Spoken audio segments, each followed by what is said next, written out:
¿Qué tal, amigos y amigas? Bienvenidas a una emisión más de su programa Expediente INACYPE. Soy Rafael Ruiz Bena y me da mucho gusto recibirlos el día de hoy.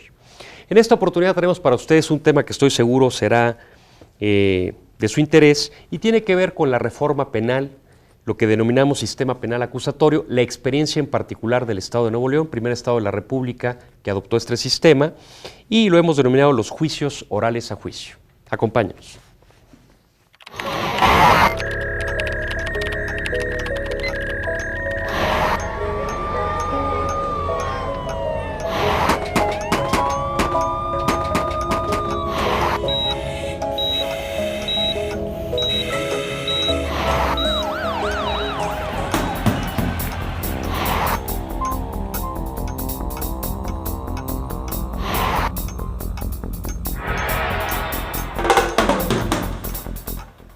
Bienvenidos nuevamente. Y para abordar este tema que ya anunciábamos, los juicios orales a juicio, hemos invitado a Martín Sánchez Bocanegra, a quien le doy la bienvenida. Muchas gracias.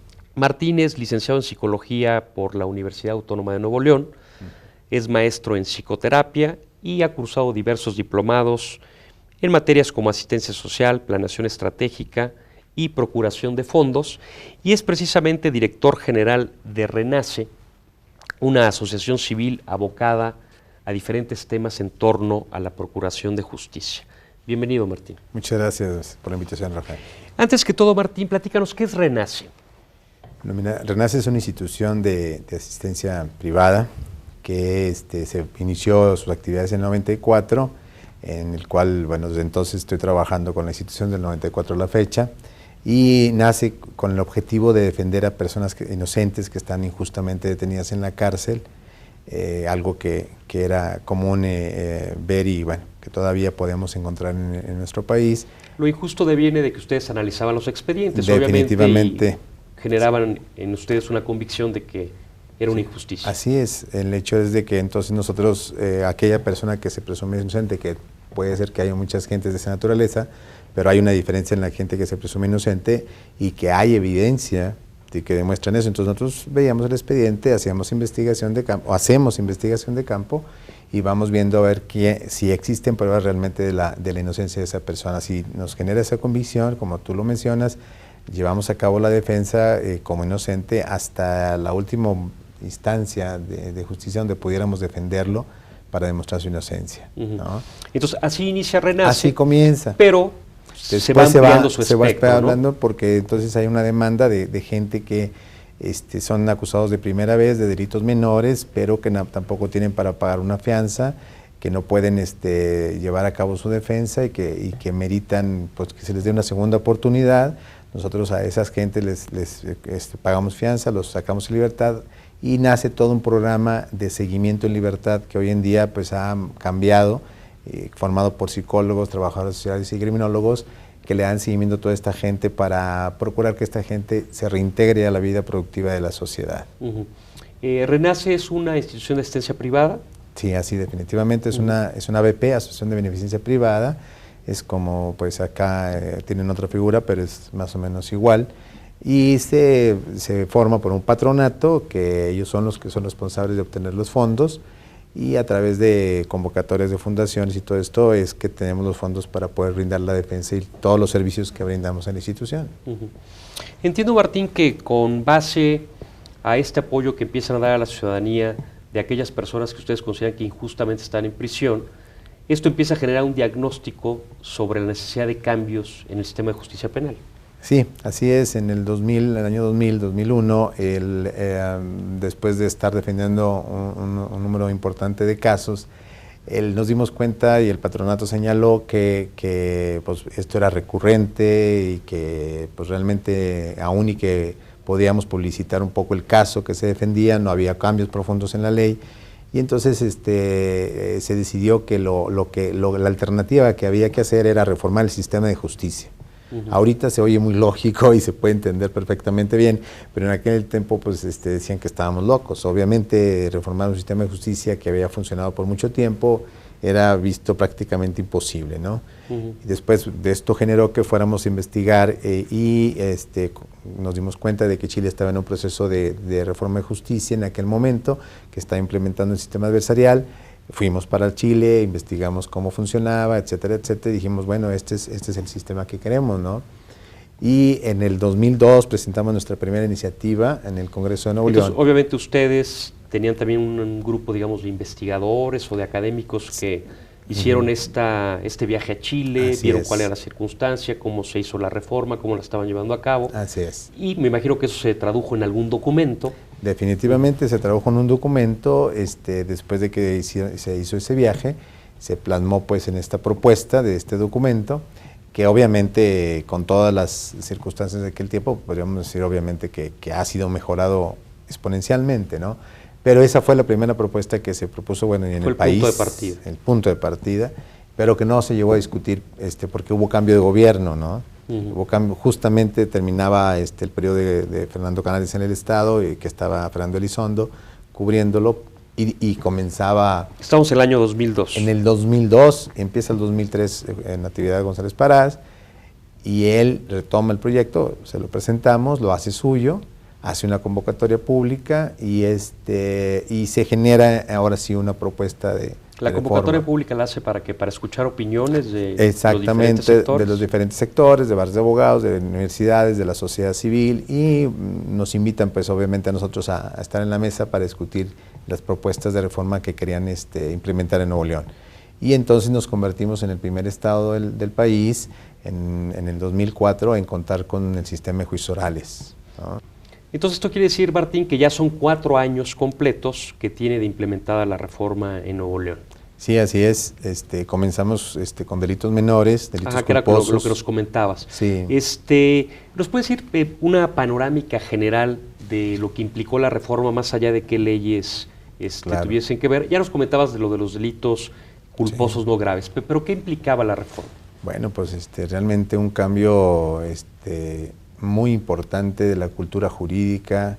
Implicaba que todas las universidades se involucraban, los diferentes actores del sistema tenían que tomar un papel diferente en esta reforma, hacer cambios también estructurales, no nada más de leyes, sino también estructurales y también de infraestructura.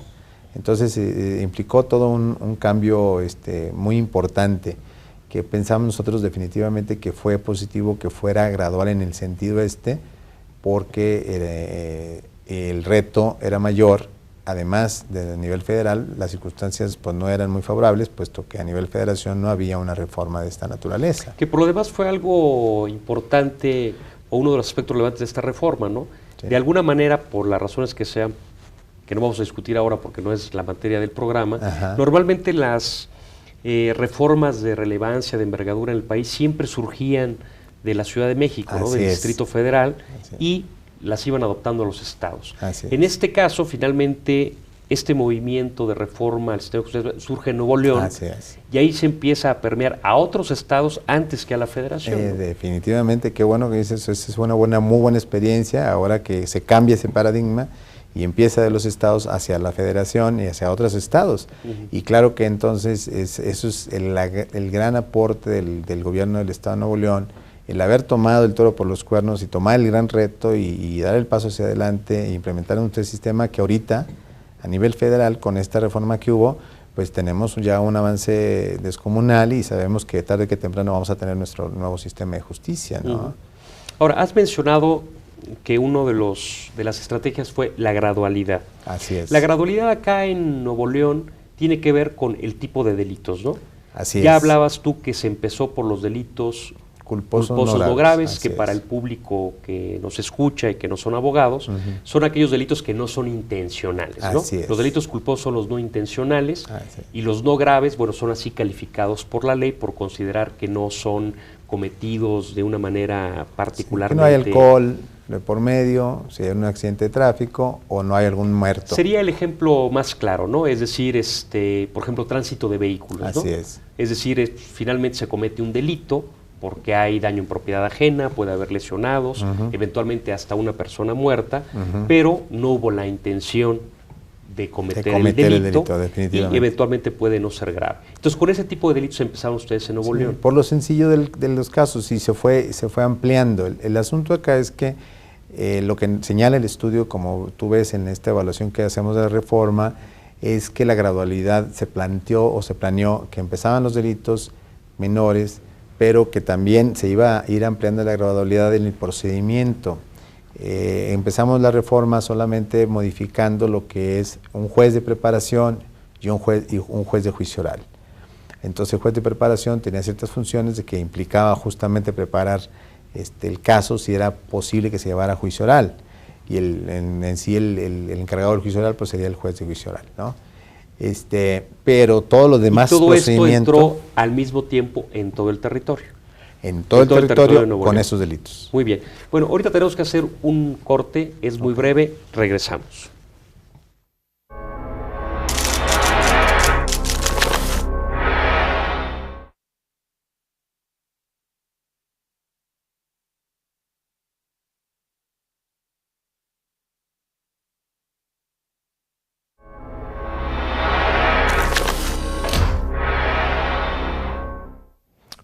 Muy bien, regresamos. Gracias por continuar con nosotros. Recuerde que nos interesan mucho sus opiniones, sus comentarios, sus sugerencias, las cuales esperamos con mucho gusto en expediente.inacipe@inacipe.gov.mx o bien llámenos al 54 87 1500 a las extensiones que ahora aparecen en su pantalla. Bueno, pues antes de continuar con este interesante tema sobre los juicios orales a juicio, la experiencia en Nuevo León, quiero mostrarle dos recientes publicaciones del Instituto Nacional de Ciencias Penales. Una de ellas la comentábamos en nuestro anterior programa, que es La responsabilidad penal del juzgador, que es el libro de nuestro amigo Jorge Nader Curi, director de la Facultad de Derecho de la Universidad de La Salle. Y para quien esté interesado en conocer del tema, tenemos 10 libros para las primeras personas que nos escriban o nos llamen y que estén interesados en conocerlo. El solo título nos habla precisamente de lo que aborda este texto, la responsabilidad penal del juzgador. Y también tenemos un libro de don René González de la Vega, un hombre que no necesita presentación en el mundo de las ciencias penales, con este libro Derecho Penal Contemporáneo, para aquellas personas que gustan de tratar los diferentes tópicos del derecho penal desde una perspectiva filosófica. Será un texto muy interesante. Igualmente tenemos 10 de estos libros para aquellas personas interesados en el tema. Llámenos, escríbanos, nos dará mucho gusto recibir su correspondencia. Y bueno, Martín, continuamos con el tema. En el anterior corte nos quedábamos en la panorámica de lo que implicaba la reforma.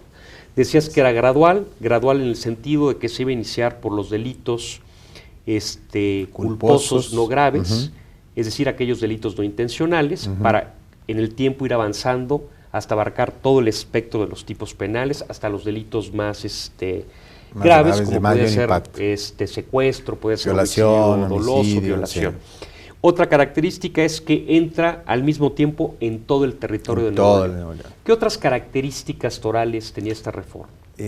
Bueno, te decía que la reforma se llevó a cabo en la implementación de estos dos jueces, de estos dos nuevos jueces y papel de juez en juez de preparación y un juez de juicio. Esto quiere decir que hay una averiguación previa, como la mayoría de la gente la concebimos, a cargo del Ministerio Público, y después consigna a este juez que se llama juez de preparación. Así es, de este tipo de delitos son consignados al juez de preparación, quien va a calificar ahí las pruebas del Ministerio Público y del defensor y ver si este caso puede ser llevado a juicio o puede tener alguna salida alterna, que ya para este tipo de delitos se marcan las figuras nuevas de las salidas alternas o del procedimiento abreviado. Que es otra de las características torales del sistema adversarial. Del sistema adversarial. Así es. Y es en esa etapa del juez de preparación que es que se decide.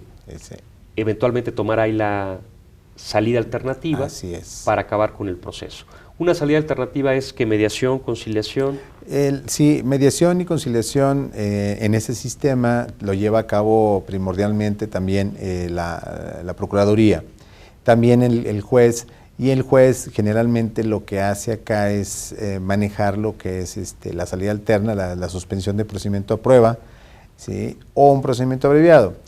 Y en la suspensión del procedimiento a prueba, pues generalmente hay un acuerdo de las partes donde la persona asume la responsabilidad, ¿verdad?, de lo que se le acusa. En este caso, te digo, empezamos con delitos culposos, acepta esa responsabilidad, acepta pagar la reparación de daños y firma un acuerdo con la parte afectada, con la víctima, y se compromete a cubrir esos daños de una manera paulatina ante el juez. Y ya no hay necesidad de ir a un juicio oral. No y vamos a hay llegar al necesidad. juicio oral, salvo que no haya un arreglo a través de la mediación, a Que él través no de la acepta conciliación, exactamente. o que el imputado no acepte el delito. No acepta la responsabilidad, dice que no fue, ¿verdad?, o lo que ofrece sobre las cosas de él, que él acepta ese tipo de responsabilidad.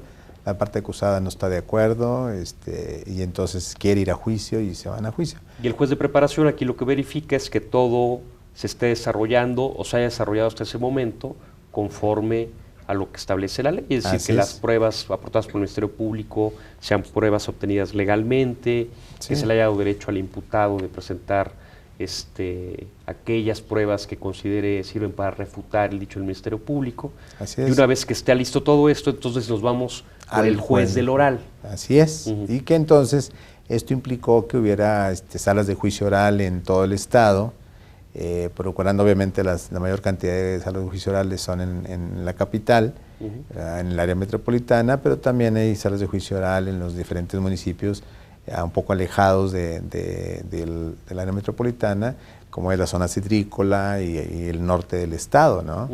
Y también allá tuvieron que nombrar algunos jueces de preparación, que eran los que más obviamente tenían que desahogar la mayor carga. Y al principio, tú no sé si recuerdes, pero no había juicios orales en Nuevo León, había un juicio y poco a poco fueron 10 y bueno, ahora... Sí, el primer año creo que hubo 6 o alguna cosa así, ¿no? Sí, entonces fue despacio justo porque el tipo de delitos eran delitos que se podían resolver rápidamente por salidas alternas, que no era necesario que fueran a juicio y que es en la naturaleza del sistema, ¿no? Desahogar la carga mayor en salidas alternas y llevar a juicio solo los casos que realmente así lo meriten por su impacto y por sus características, ¿no? Oye, Martín, antes de entrar al diagnóstico y que nos platiques del diagnóstico que ustedes como institución Renace prepararon a 4 años de la implementación de esta reforma en Nuevo León, quisiera que nos platicaras, sobre todo ahora que a nivel federal, como el público que nos sigue lo sabe, porque lo hemos comentado en estos foros, con la reforma penal a nivel federal que se aprobó el 18 de junio pasado, bueno, pues hay ya, la reforma constitucional. La reforma constitucional. Entonces, tanto la federación como los estados que no tienen ese sistema acusatorio adversarial tendrán que irlo adaptando en sus legislaciones con un plazo hasta de 8 años. Hasta de 8. Lo que quiere decir que esto ya va y si algo es relevante es tomar en cuenta las experiencias de los estados como Nuevo León que ya han empezado, pues precisamente para tomarlas de referencia e incorporar tanto las experiencias como las normas en nuestra legislación y ya no necesariamente acudir, aunque de cualquier manera es algo positivo, como lo hizo Nuevo León, de no tener otra opción que recurrir a experiencia de otros países, porque no había ninguna acá. Ahora la ventaja que ya tiene la federación y que tienen los estados que no han empezado es que pueden recurrir tanto a la experiencia internacional como a la experiencia nacional. Así es. Nuevo León, Chihuahua y algunos estados que han empezado en esto. Pero cuando esto se implanta, más allá de lo jurídico, ¿cuáles fueron las principales resistencias que ustedes detectan, se presentaron y que hubo que vencer para tratar de sacar adelante la reforma? Bueno, pues definitivamente el Poder Judicial y las Procuradurías, también las Defensorías, todos los diferentes actores, pues mostraron una resistencia al cambio natural, normal, y una duda sobre que ese sistema pudiera llegar a funcionar en Nuevo León en este caso, o en el país. La academia, los maestros de la academia, los maestros de mucho tiempo que habían estado trabajando con el sistema inquisitivo, entonces hubo una resistencia importante de trabajar, de poder entender qué podría ser este sistema nuevo y la duda tremenda de que pudiera funcionar en nuestro estado. Entonces, pues se llevaba las capacitaciones, pero siempre pensando que, pues bueno, realmente esto va a ser imposible de implementar en México, ¿no? Y bueno, poco a poco fueron cambiando su punto de vista, tanto jueces como procuradurías como defensores, fueron viendo que esto podía ser posible, y yo creo que ese es un buen aporte de la reforma en Nuevo León, el hacer posible, aunque sea en este caso por pequeños delitos o delitos menores, la reforma y demostrar a los mismos actores del sistema que es posible un sistema nuevo que funcione, ¿no? Pues digamos, el primer reto fue convencer tanto a los distintos actores por parte del gobierno del Estado, que en este caso por parte del Ejecutivo, pues el de nosotros Público, que estuviéramos ahí, por parte del Poder Judicial, los jueces, así es, y los defensores públicos. En el caso de Nuevo León, ¿de dónde dependen los jueces, los defensores? Los defensores de la Secretaría de Gobierno. De la Secretaría de Gobierno, el Poder Ejecutivo. Del Poder Pero también Ejecutivo. está la otra parte, los defensores privados, los abogados privados. Que esos todavía están en un proceso de convencerse, todavía les falta mucho, digo, a nivel local y a nivel nacional, obviamente, pero a nivel local les falta convencerse y les falta capacitarse, porque son los menos capacitados. ¿Por qué la resistencia del abogado privado? Entiendo un poco la de los jueces, la de los ministerios públicos, defensores, en un sentido de que pues finalmente es lo que aprendieron, es lo que han hecho, y como dice algún dicho por ahí de la sabiduría popular, chango viejo no aprende maroma nueva, entonces hay mucha resistencia. Pero en el caso de los abogados privados, porque finalmente es en lo que sueña un abogado, cuando un joven decide hacerse abogado es muchas veces por esa imagen no cierta en nuestro país, del abogado que a través de un ejercicio de oratoria y de investigación presenta un caso ante un juez, convence a un juez. Entonces ahora lo que se pretende con esta reforma de alguna manera es que exista ese prototipo de abogado que hasta entonces no existe en nuestro país. Sí, lo que pasa es que, bueno, al menos lo que hemos explorado es que ellos tienen una forma de hacer las cosas también, que ya tiene todo un sistema y una estructura de trabajo que está implementado bajo ciertas situaciones de acuerdos, de acuerdos verbales, de acuerdos no verbales, de manejo que hacen relaciones públicas, más que en la litigación profunda o investigación de un caso, pues más que todo en eso, en relaciones. O sea, se basa mucho en los acuerdos, en lo oscurito, por así decirlo. Exactamente. Entonces, con ese sistema, entrarle a que es público, que es abierto, que es Sí, la transparencia es una de las virtudes que más se ha vendido de este sistema acusatorio adversarial. Entonces, eso yo creo que de entrada asusta, ¿no? Aunque al final de cuentas se va a retomar la imagen del abogado, se va a revalorar la imagen del abogado, no se diga del juez, que es uno de los principales beneficiados de este nuevo sistema por revalorar su papel en la sociedad, pero ese proceso de abrirte a que la gente vea qué tipo de abogado eres no es sencillo. Sí, es difícil abrirse al escrutinio de la gente, porque también la gente puede además acuérdate que va a quedar grabado. Sí, porque además en la estructura de los nuevos juzgados orales, evidentemente hay todo un espacio para que la gente pueda tomar asiento y presenciar libremente el juicio. Y grabar. Nosotros, de hecho, en este estudio que hicimos, fue una de las herramientas para la investigación, ¿verdad? Grabar los diferentes audiencias, vaya a escuchar y ver a través de todos los videocassettes las audiencias de preparación y audiencias de juicio oral que existen en el Estado. Claro.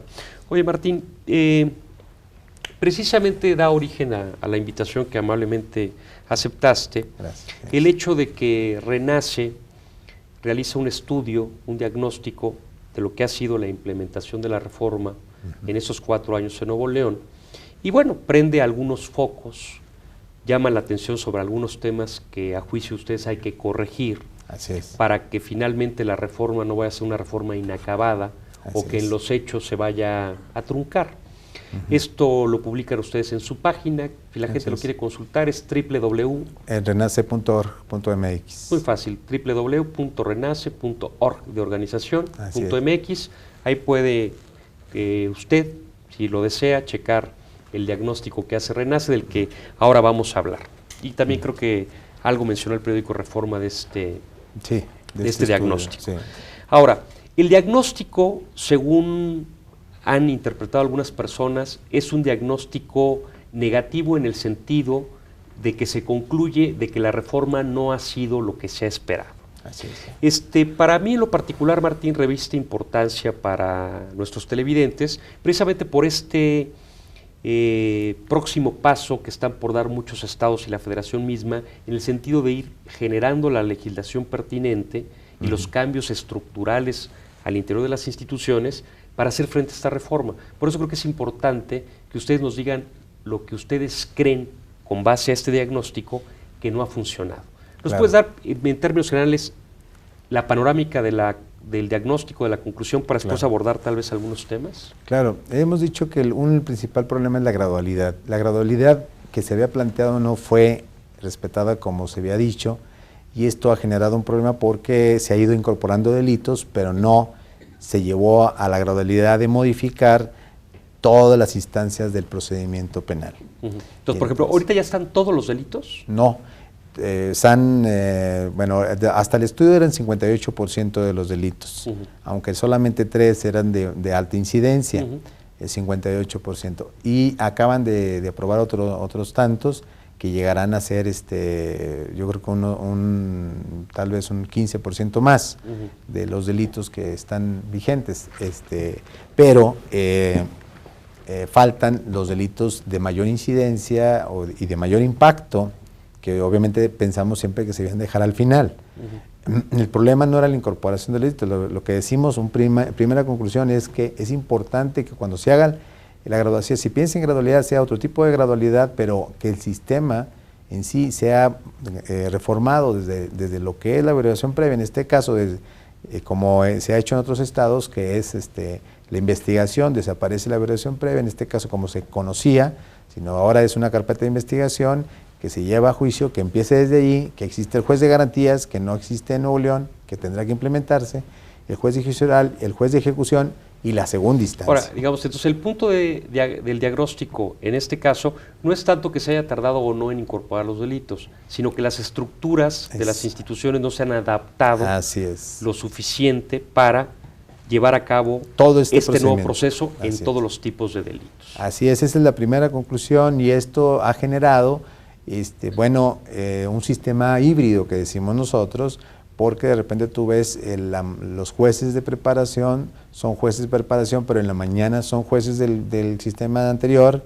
sí, es lo que veía en el diagnóstico de ustedes, que hay diferentes tipos de juzgados. Los jueces tradicionales, porque evidentemente hay muchos asuntos que empezaron bajo el sistema anterior, el esquema anterior, o son delitos aún no incorporados a la reforma, entonces son los jueces tradicionales. Luego están los jueces de preparación, que son nada más jueces de preparación, pero hay otros juzgados o otros jueces que en una parte de su tiempo son jueces tradicionales y son jueces de preparación. Entonces, y luego hay otros tipos de juzgados a cargo de jueces que en un momento son jueces tradicionales, en otro momento son jueces de preparación, ¿y en otros son de juicios orales? No, de juicios orales solamente están debidamente nombrados, son 3 jueces de juicio oral los que tenemos. No, en la capital, en Monterrey. En la capital. Lo que pasa es que a veces los jueces en entidades fuera de la capital cumplen otro tipo de funciones, como son jueces estos que cubren todas las demás áreas también, ¿no? Mixtos, porque son juzgados mixtos. Exactamente, ¿no? Entonces tenemos, o podemos ubicar incluso hasta 4 o 5 tipos distintos de jueces penales. Sí, y aquí el daño más importante fue que este juez que en la mañana lleva a cabo las audiencias tradicionales, en la tarde, todo lo que es el trabajo tradicional, en la tarde hace una audiencia de preparación y pues bueno, casi trata de llevar lo que él sabe a las audiencias de preparación, que tienen una forma muy diferente de funcionar. Sí, aquí es complicado, para comentárselo a nuestro público. Digamos, en la mañana estoy trabajando bajo un sistema y en la tarde tendría que desconectarme y trabajar bajo otro sistema. Eso no pasa. Finalmente ya estoy contaminado con el anterior y recurro a las mismas estrategias o a las mismas disposiciones normativas de la mañana a la tarde para aplicarlo al nuevo sistema, ¿no? Exactamente, esa sería Ahora, la segunda. Es un asunto, me imagino, de carácter administrativo, de carácter presupuestal, ¿no? No, primero tiene que estar reformado todo el sistema, ¿no? Reformado el sistema como lo plantea ya la Constitución, tendría la obligación de implementar los jueces de garantía hasta los jueces de ejecución, y ya incluida la segunda instancia. Los de garantía son los que ustedes llaman de preparación, ¿no? Sí, pero no cumplen la misma función. Allá el juez de preparación no tenía las funciones que ahora le otorga la Constitución a los nuevos jueces de control, que son valorar la detención, valorar las pruebas, vigilar la actuación del Ministerio Público, los actos de molestia, todo, eso no lo hace el juez de preparación. Y al juez de control también se le llama de garantías, ¿no? Digo, ahorita que estamos manejando varios. Exactamente, entonces no está todo eso, no solamente el presupuesto, porque puedes decir, pues vamos a empezar con esta reforma y le das un tiempo de implementación de 1 año. Y en ese tiempo te preparas para tener el personal, el Ministerio Público, los jueces, los defensores que necesitas para el sistema, de acuerdo a la demanda del sistema, ¿no? Muy bien, entonces una parte del diagnóstico es las estructuras institucionales no se han adaptado para recibir la dinámica que implica la reforma que hace 4 años se aplicó en Nuevo León y que ahora se pretende aplicar en todo el país por la reforma constitucional. Definitivamente. Hay jueces que tienen tareas polivalentes, todavía del sistema anterior y parte del nuevo. ¿Qué otra cosa del diagnóstico otra de las cosas, es para llamar la atención, para tratar de que las cosas funcionen? Funcionen muy bien. Yo creo que, vale la pena decir que hemos pagado el precio en Nuevo León por ser el primero y por habernos arriesgado a aventarnos este sistema, ¿no? Y hemos tenido que aprender en el camino y eso es algo que tenemos que reconocer, ¿no? El otro punto es el registro de los casos. Es urgente tener el registro de los casos desde que llegan al sistema, desde que entran al sistema hasta que salgan. Es decir, es importante tener un registro congruente, coherente en este caso en todas las instancias para poder saber qué pasa con estos casos, porque tuvimos un gran problema para poder seguir los casos que entraron al sistema nuevo y ver cómo fueron resueltos cada uno de estos casos, ¿no? Entonces tuvimos un problema estadístico porque entonces todavía no se ponen de acuerdo en nombrar los diferentes tipos de delitos, los nombran de manera distinta, los números que se le dan, la averiguación es uno y luego tú sabes que después se radica con otro número cuando se manda al juzgado y luego si se va a la segunda instancia es otro número, total. Bueno, por ahí han contado como 5 números se ha diferentes. Detectado que no hay un adecuado control y registro de todo esto para efectos estadísticos, que finalmente para poder va seguirlo. A dar indicadores de si esto está funcionando, está siendo rápido, expedito o no. Entonces teníamos ahí dificultades porque la Procuraduría dice yo puse tantos delitos, tantos casos a disposición del juez, los consigné al juez y los jueces dicen no, pues yo nomás recibí tantos. Y hay diferencias ahí de 1,000, 1,500 o cosas por el estilo, ¿verdad? Y tiene que ver con toda esta problemática estadística. Entonces es importante de antemano señalar que hay que señalar una forma de registro congruente, coherente, donde se pueda registrar desde que empieza la causa hasta que termine, ¿verdad? Y poder nosotros poder seguirla y decir así fue como se terminó la causa, ¿no? Entonces ese es un tema, yo creo que es un tema para todo el país, pero aquí particularmente en la reforma en Nuevo León vimos que es muy necesario, muy importante, que ya los sistemas que se vayan a implementar en otros estados tomen en cuenta esto para que pudieran seguir y ir evaluando. Porque para un adecuado monitoreo, ¿no? Sí, porque ahorita este estudio nosotros nos generó una gran motivación a hacerlo, porque sabemos que el tema ahora, después de la reforma constitucional, es la implementación. El problema de la implementación, cómo lo están concibiendo, qué están viendo, cómo debe funcionar el sistema, si lo están haciendo bien, si lo están haciendo de acuerdo a lo que establece la ley y de acuerdo a lo que establece el sistema adversarial, y entonces irles ayudando a los estados, obviamente comenzando con Nuevo León, dándole retroalimentación, diciéndoles, bueno, esto es lo que está pasando. Claro, de todo lo que se le está. Sí, eso lo había hablado de este diagnóstico. Algo que me llamó la atención, Martín, del diagnóstico que ustedes publicaron en su página de internet, es que se señala que hay un abuso de las salidas alternativas, de la mediación, de la conciliación. Así es. Y digo que me llama la atención porque, hasta donde yo entiendo, un pilar fundamental del sistema acusatorio adversarial es precisamente estas salidas alternativas, sí, que de ahí debe descansar, porque si la mayoría de los asuntos se van a juicio oral, colapsa el sistema. Definitivamente. ¿No? Entonces, me gustaría que nos comentaras esto claro, después de un corte que tenemos que hacer, Martín, que es muy breve. Con mucho gusto. Regresamos.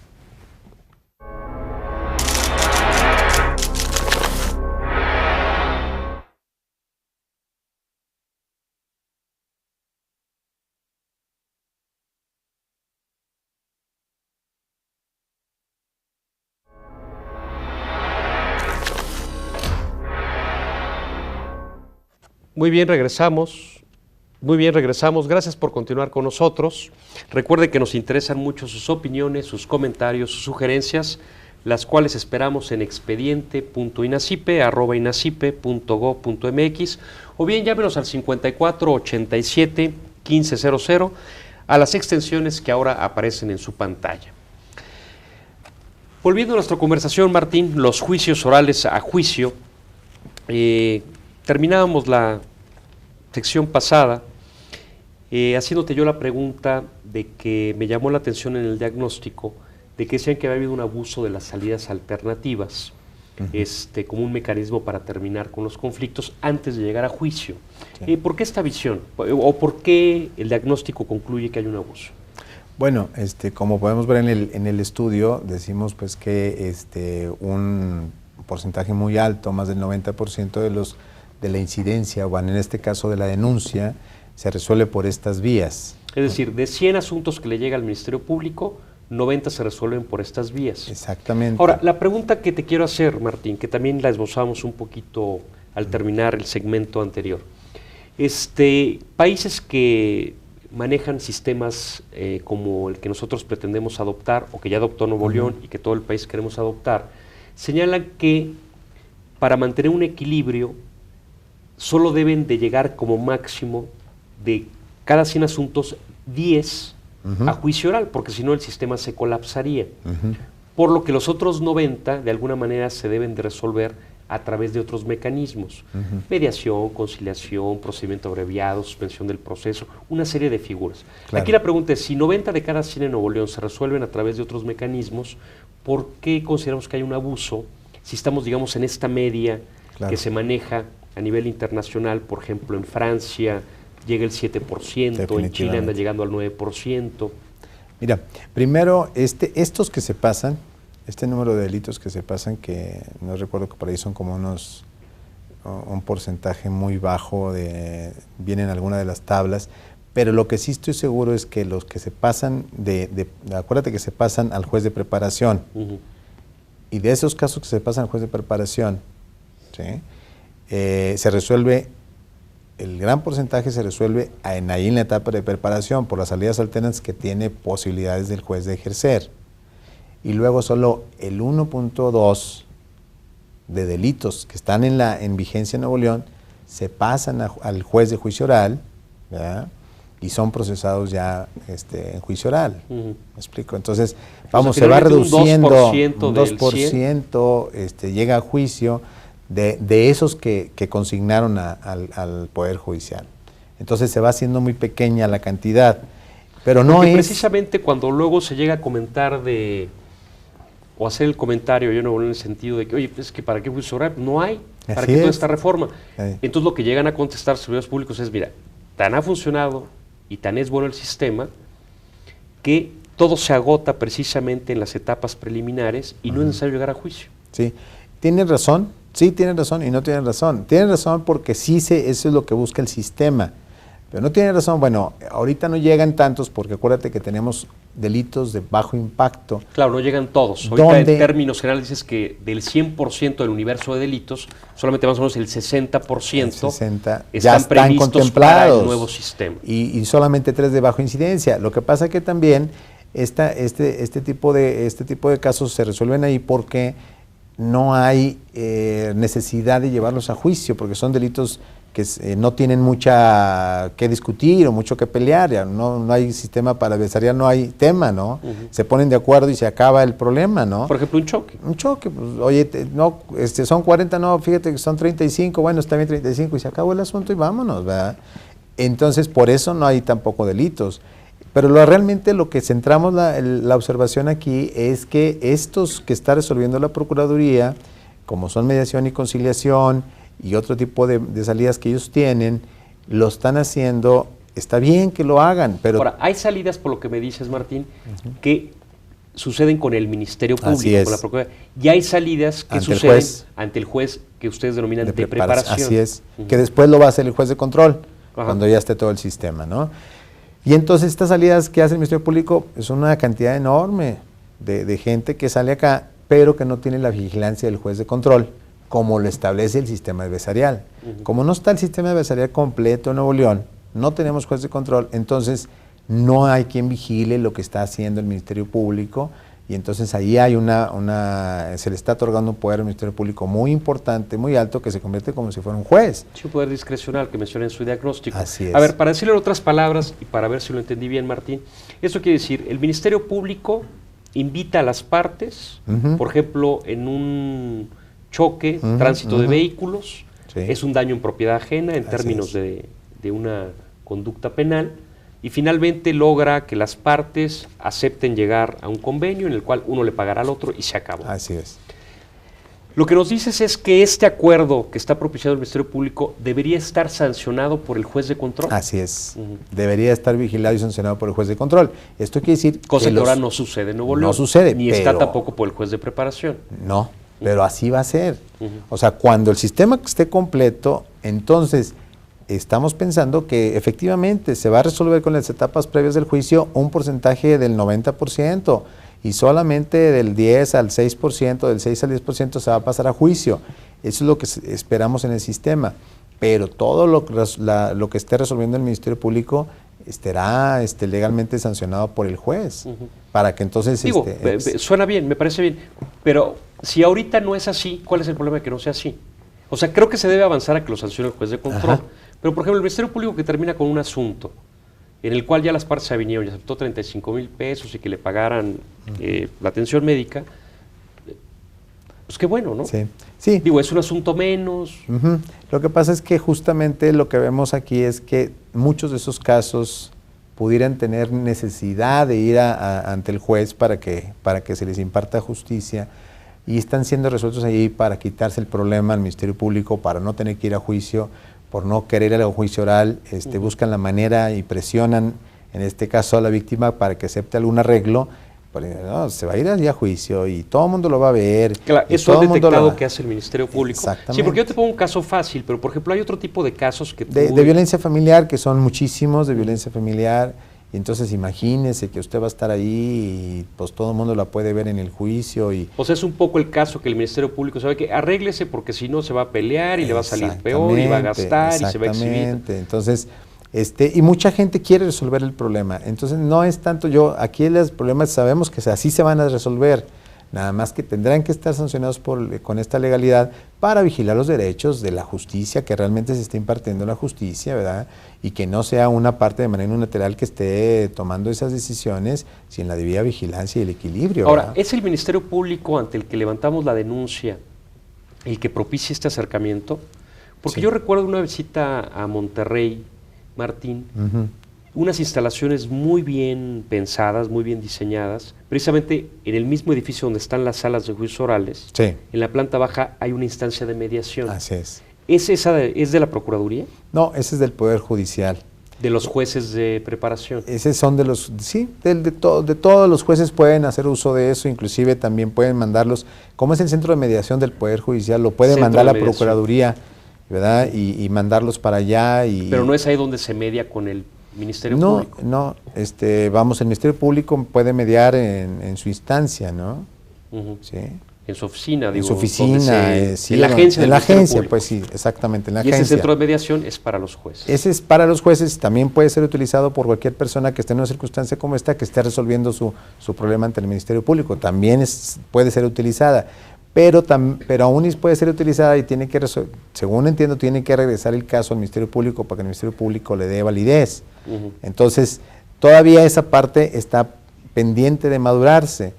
Sí, en el nuevo sistema lo que se hace es que un Ministerio Público, en este caso, el Ministerio Público, el que investiga el caso, es el que va a llevar todo el caso hasta juicio. Y no como se hace ahorita en muchos estados del país, que hay un Ministerio Público investigador y un Ministerio Público adscrito, ¿no? Y hay una desvinculación, hay una pérdida de información. Acá sería uno solo quien llevaría todo el caso, ¿no? Sí, esa es una recomendación que se ha señalado, ¿no? Así Porque la gente que nos escucha, bueno, un Ministerio Público es el que conoce de la investigación y es quien finalmente le dice al juez, oye, creo que se cometió un delito y lo cometió tal persona, y consigna, lo que se denomina la consignación, pero es otro Ministerio Público el que va a seguir ese asunto ante el juez. Entonces, digamos, uno investigó y consignó y otro toma el proceso. Y si no lo cambia. La recomendación es que sea el mismo Ministerio Público desde que inicia hasta que haya una sentencia. Así es. O que se resuelva el problema antes por una salida alternativa. Así es. Y así es lo que estamos buscando. Entonces, ese es el problema de esto del diagnóstico que hacemos de este abuso, porque se conoce pues de que se ha presionado a las partes involucradas, sobre todo en este caso a la víctima o la parte afectada, que seríamos pensando que debería de recibir justicia, para que acepte a veces acuerdos o para que acepte lo que está pasando, el pago, lo que tú quieras, para terminar el caso, ¿no? Entonces, hay muchos riesgos de esta naturaleza si no hay un juez de control que esté justamente controlando ese tipo de aspectos, ¿verdad? ¿Qué otro aspecto relevante nos mencionas del diagnóstico que pueda servir? Sí. Mira, hay dos cosas que yo pensaría que son importantes. Una es el desequilibrio de las partes. Si te acuerdas tú de los presupuestos tienen un gran desequilibrio entre la Procuraduría, el Poder Judicial y la Defensoría. Sí, a mí no me preocupa tanto el presupuesto, porque el tamaño de las instituciones es distinto. Lo que me preocupa es lo que ganan. Lo que ganan. Aquí tú te das Por ejemplo, cuenta, acá un juez de primera instancia, si no mal recuerdo, 50 y tantos mil pesos al 60, mes, ¿no? Vamos a hacer son 60. El Ministerio Público 26. 30, 29, son 30. ¿Y el Defensor Público? 15, ¿no? Entonces, hay un desequilibrio muy importante en esa parte. Tú sabes, el equipo, lo que cuenta la Defensoría. Entonces, pues tú vas a ir a juicio en un sistema donde vas a estar frente a frente de igual a igual, pero tus recursos no son de igual a igual. Entonces, eso es algo que decimos, hay que cuidarlo, hay que mejorarlo antes de implementar el sistema. Tenemos que equilibrar a la Defensoría Pública, que es el gran olvidado de la reforma, y porque como ya sabemos, este es un sistema garantista tanto para la víctima como para el inculpado, porque la víctima va a tener muchas garantías, ¿verdad?, que el juez de control va a estar vigilando, que se le cumpla, ¿no? Pero si va un defensor que no tiene ningún recurso o que no cuenta con la posibilidad de hacer investigación o de hacer peritaje o de tener un sistema para poder registrar lo que está haciendo, no sé, todo eso va a ser en contra de la defensa, ¿no? Sí, creo que esta es una recomendación muy pertinente y tal vez en la que habrá que insistir. Digo, el propio Instituto Nacional de Ciencias Penales ha hecho mucho énfasis siempre en eso, también en materia federal, que finalmente los tres son servidores públicos y que tienen un papel relevante en un proceso penal. Así es. Uno es el juzgador, otro es el fiscal, que es el que está haciendo la acusación, y el defensor público es el que finalmente está velando por el debido proceso del imputado, que finalmente la mayoría de los imputados, es decir, de los acusados, son los que... defendidos por ellos. Defendidos por ellos. Así Entonces, finalmente, los tres siendo servidores públicos hay una desproporción muy en sus marcada. ingresos, que también muchas veces va de la mano con la desproporción en su preparación, ¿no? Así es, de preparación y en su presupuesto y en sus recursos materiales para atender su demanda. Y la otra cosa que yo creo que seguramente te incumbe mucho a ti por las circunstancias del instituto es el tema de la capacitación, ¿no? El tema de la capacitación definitivamente tiene que haber un sistema de capacitación, un programa de capacitación permanente, continuo, donde podamos estar evaluando que las gentes están bien preparadas para poder llevar a cabo su papel de defensor, de juez o de ministerio público. Entonces la capacitación es básica porque ese es el cambio de cultura, el cambio de mentalidad, el cambio de paradigma tiene que dar por esa parte, y eso nos está atendiendo de esta manera y se debe atender en cualquier estado que quiera implementar la reforma. Y el otro, el tema de las universidades. Las universidades se tienen que involucrar en el cambio del tema de sus currículos, de su contenido curricular, para adecuarse al nuevo sistema de justicia. Sí, preparar abogados de cara al nuevo sistema, ¿no? Entonces ahí hay ese tema. Porque los que ahora mismo estudian están como que en el peor de los dos mundos, ¿no? Siguen todavía por razones entendibles en el viejo currículum, porque las universidades tampoco podían cambiar sin saber cómo venía la reforma, y por otra parte les va a tocar salir y enfrentarse a un sistema distinto al que aprendieron en la escuela, ¿no? Así es. Entonces también las universidades tienen que estar muy... Sí, hacer sus cambios lo más pronto posible, planear esos cambios, ¿verdad?, para estar de acuerdo a los tiempos del sistema. Muy bien, pues es un tema muy interesante, Martín. Aquí realmente pretendíamos simplemente esbozar la inquietud, el dar a conocer el diagnóstico. Ya mencionábamos la página de ustedes, www.renace.org, de organización, .mx, para que todos aquellos involucrados en los procesos de reforma en los distintos estados de la República, en la Federación, bueno, pues puedan tomar en cuenta lo que consideren les pueda servir como una experiencia de un estado de la República para aplicar en sus propios estados o a nivel federal.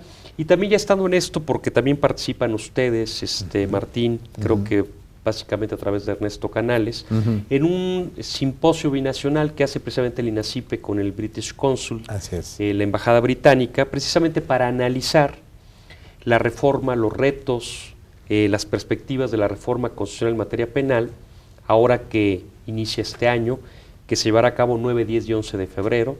La invitación es para el público en general. Quien desea asistir se puede inscribir para hablar de este interesante tema, que lo será todo este año y creo que parte de los próximos, porque decíamos que durante los próximos 8 años se verá implementar en todo el país. Pues yo por lo pronto, Martín Sánchez Bocanegra, te agradezco mucho el que hayas estado acá con nosotros, sobre todo tomando en consideración que tu lugar de residencia es la ciudad de Monterrey, en Nuevo León. Y a todos ustedes agradecerles, como siempre, su atención. Nos vemos acá el próximo lunes. Hasta luego.